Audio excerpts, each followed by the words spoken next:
बेटिशियन mimicry.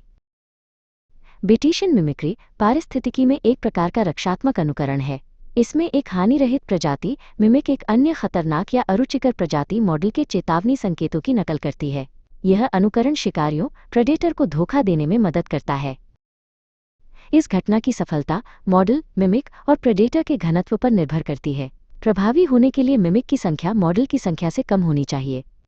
यदि शिकारी को हानिरहित मिमिक का सामना करने की अधिक संभावना होती है तो वे मॉडल के चेतावनी संकेतों को अनदेखा करना सीख सकते हैं।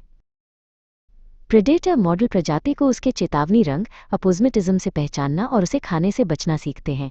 ये सीख एक अप्रिय अनुभव से आती है, जैसे कि मॉडल को खाने की कोशिश करने पर खराब स्वाद या जहर का अनुभव होना।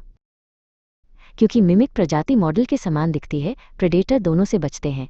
ये मिमिक को सुरक्षा प्रदान करता है, भले ही उसमें मॉडल जैसे कोई वास्तविक रक्षात्मक गुण न हो।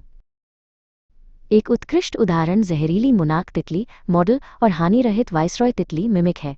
वाइसरॉय तितली मोनाक के रंग और पैटर्न की नकल करती है ताकि पक्षी उसे खाने से बचें। जब एक युवा पक्षी पहली बार मोनाक तितली को खाने की कोशिश करता है तो उसे मिल्कवीड पौधे से प्राप्त विषाक्त पदार्थों के कारण उल्टी हो जाती है। ये एक शक्तिशाली सीख का अनुभव होता है। इस बुरे अनुभव के बाद पक्षी उस नारंगी और काले पैटर्न वाली किसी भी तितली से बचता है।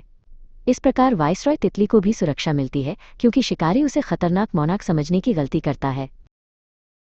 एक और प्रसिद्ध उदाहरण जहरीली कोरल सांप मॉडल और हानिरहित किंग स्नेक मिमिक के बीच है।